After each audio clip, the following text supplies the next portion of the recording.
menjelaskan tentang cuaca panas ekstrim yang terjadi di Indonesia. Cuaca panas di Indonesia memang umum terjadi, terutama yang berada di wilayah daerah tropis.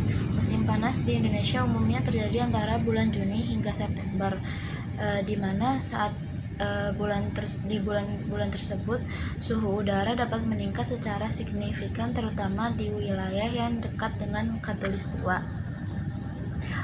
Beberapa faktor yang dapat menyebabkan cuaca panas di Indonesia itu antara lain adalah karena posisi geografis. Indonesia terletak di wilayah tropis dekat dengan khatulistiwa, sehingga cenderung membuat daerah kita lebih panas.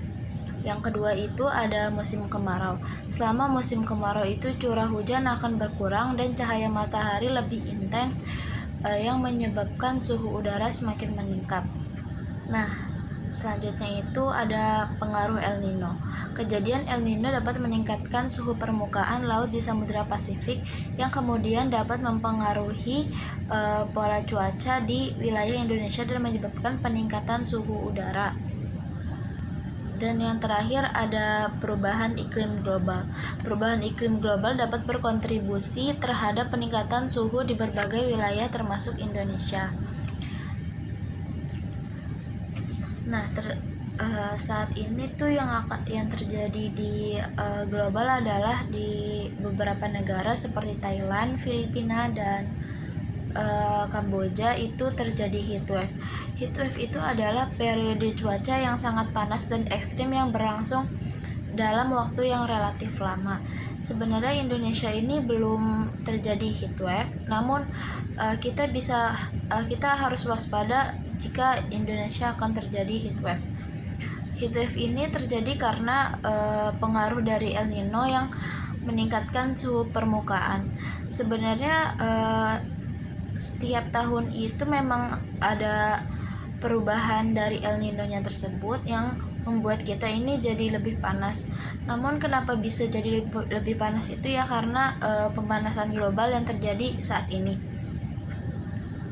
Di Filipina, tepatnya itu di Manila, terjadi heatwave dan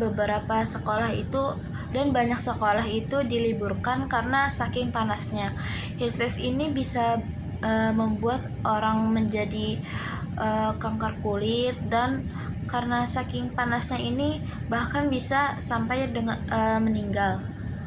Cara agar kita mengatasi pemanasan global ini adalah kita bisa menggunakan perangkat listrik yang efisien, kayak mematikan peralatan yang tidak digunakan, dan meningkatkan isolasi bangunan yang dapat membantu mengurangi emisi gas rumah kaca. Terus selanjutnya itu ada penghijauan kembali di kota. Saat ini kan di kota itu terlalu banyak gedung-gedung tinggi, sehingga pohon-pohon itu tidak ditebangi dan membuat kita udara panas itu terperangkap di dalam kayak baja gitu. Mungkin itu aja, sekian dari saya.